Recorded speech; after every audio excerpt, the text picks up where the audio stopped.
Welcome back to my tiny garden tidy. I'm sheltering here between the shed and the partition that we painted the other day. It's a bit windy. Oh, I thought actually I'm better off to come into the shed. Now it's all nice and tidy and sorted out, and yeah, perfect. So today we're welcoming wildlife into the garden, and we've done 5 things that will hopefully make them feel welcome and more comfortable. Oh, flowers coming to see what we're doing. I consulted Monty Don, and he said I need a shallow bird bath. So I had spare chimney pot going, and I thought I can put a pot on top of that. I have done that. The pots aren't particularly the right size. It doesn't look particularly wonderful. My mind is on buying I suppose it's like a plant pot holder that you put under a plant pot.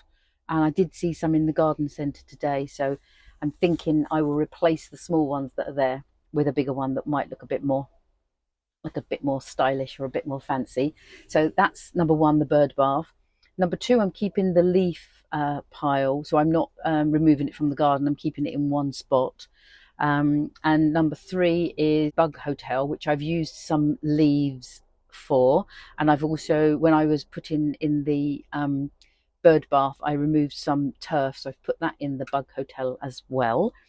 And then we have a deciduous plant, which encourages insects. Its leaves fall off in the wind, but it's a forsythia, so hopefully we'll have the most beautiful yellow leaves or yellow flowers in March to signify that spring is coming. Because we've only just left summer, and I'm already thinking, oh, come on, spring. And then the fifth one is that I am not going to feed the birds. I consulted Monty Don's it's the Weekend Gardener book, which I've had up on the shelf. I thought I'll get that down and just make sure that I'm doing this right, because I've actually never done anything really to welcome the wildlife, which is a bit sad, but there you go. Trying to be more environmentally conscious. What he said was, if you're not going to feed the birds regularly, make sure that there's always food there for them, then it's better not to do it, because they will remember where there is food or there has been food. And during the really hard months of like maybe late December, January and February, fly a long way, use a lot of energy to come to that food. And if they use that energy and the food's not there, that's not good for them. So I've said to myself, we have got the big berry tree at the back. The apple trees are not going to be taken off that tree. I think they're just going to be left on there. They're a neighbour's apples, and I'm sort of hoping that that will be fine. It's not a signed and sealed yet. I might in February start thinking, oh, I better put something out. What I'm not going to do though, I'm not going to have a bird table, because my mum and dad had a bird table, and it did cause lots of problems with unwelcome guests. Now, I don't mind the squirrels, lots and lots of squirrels here. Yes, so let me know what you do in your garden.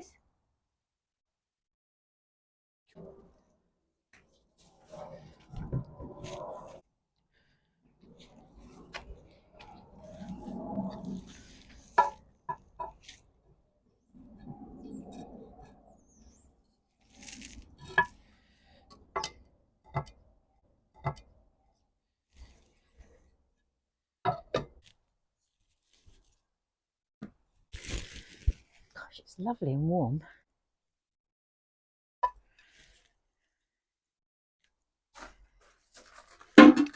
This is all rainwater here, so that's even better for them, isn't it? Let's just tip that in.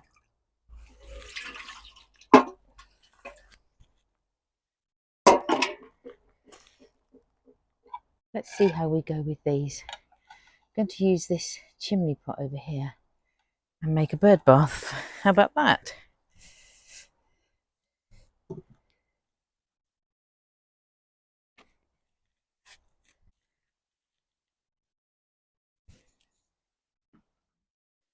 So it's not the most beautiful bird bath in the world, but I think think it gives the chimney pot a purpose, and those two bowls, and I will keep it filled up. Only worry is that the cats could sit there waiting to pounce. But I am actually going to develop this corner here.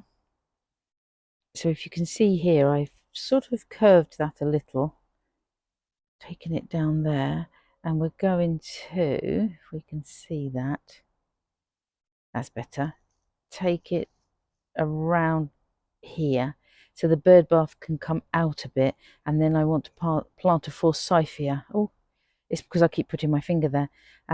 So we're going to curve that lawn there a little bit, bring the bird bath out a touch, and plant a forsythia behind it. Going to move the bird bath.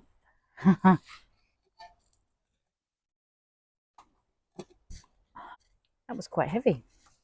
Okay, so I have my forsythia. Right, let's get to planting this forsythia. It's a deciduous plant, so it's creating an environment for insects, which in turn will help the birds in the long term. I'm going to take a corner off to make room for the bird bath and plant the forsythia at the back of it, so they've got somewhere to sit and queue to have their bath. Okay, dig, dig, dig.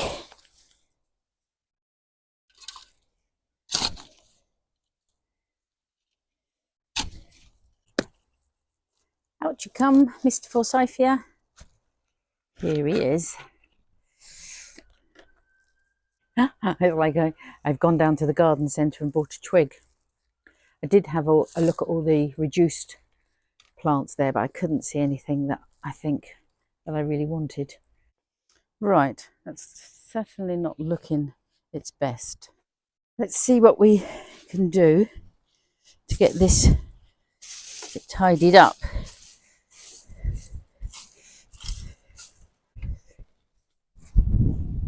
Oh.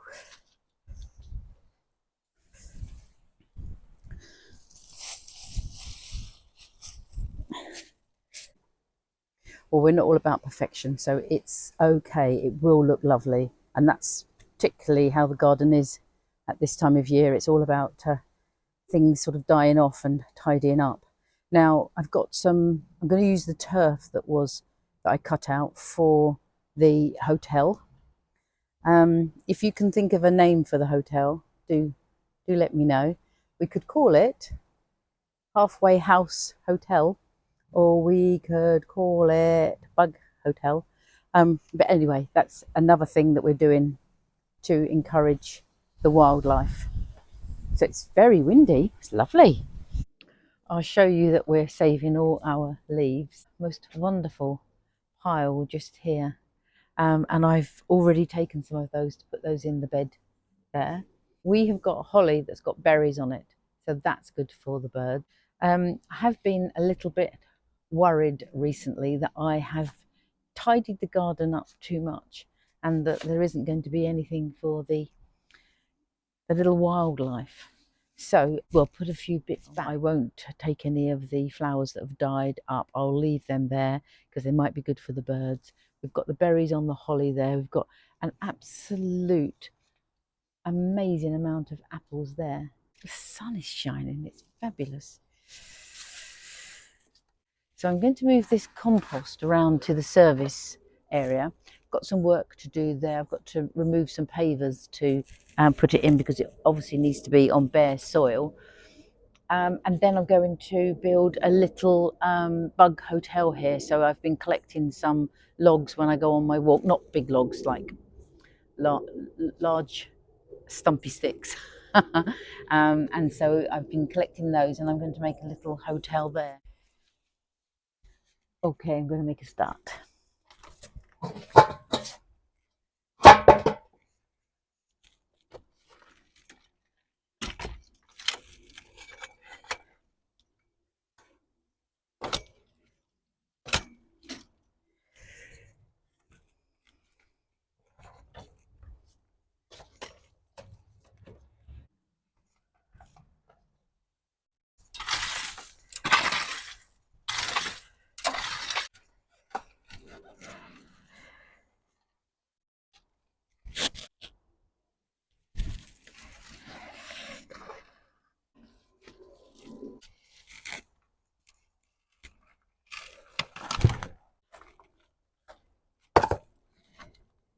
you would be forgiven if you thought she's going around in circles, because I feel a little bit like that myself.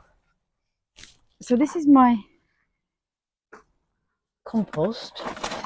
It's not a compost that I use very well, and I have had compost in the past that I have used properly. It does leave these rather messy though. Let's think about.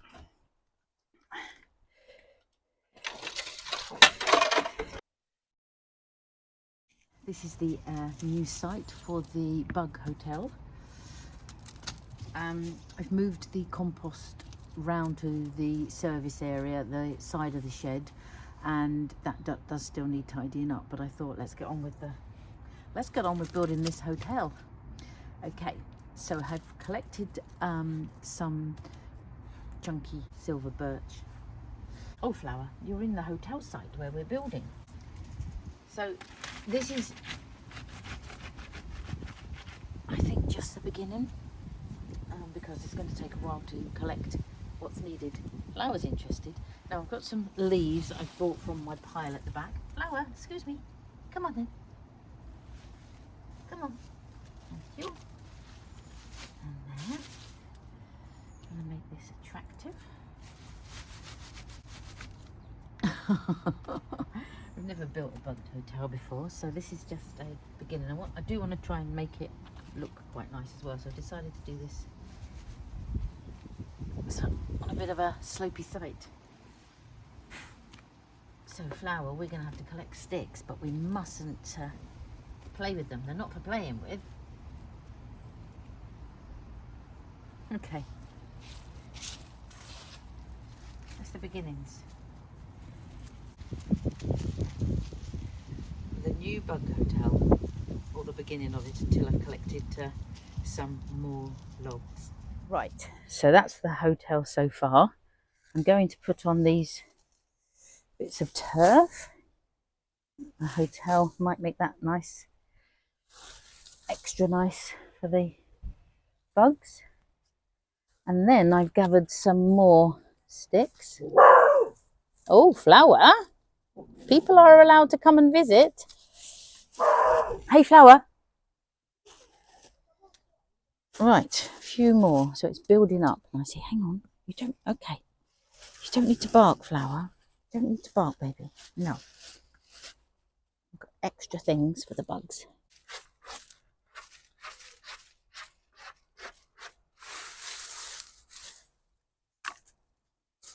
Are you waggy, waggy, waggy? You've been barking. You're pleased with yourself for barking, are you? After reading my Monty Don book, I have decided not to feed the birds, not to put out food for the birds, which it does feel a little bit mean. Do have the big holly tree at the back of the garden, so there is some food there. But my reasoning behind not doing that is Monty says if you're going to put bird food out or make these lard cakes or put bird seed out, you need to do it regularly, because they will fly from long distances and expect food to be there, like they remember where the food is. And if they use a lot of energy in the winter, this is in the like January, February, I might change my mind, but at the moment I'm thinking keep it simple. So if they use a lot of energy to fly to the location where they know the food was last time and it's not there, then they've used lots of that energy. So I was a bit, I think I won't put the food out. Flower.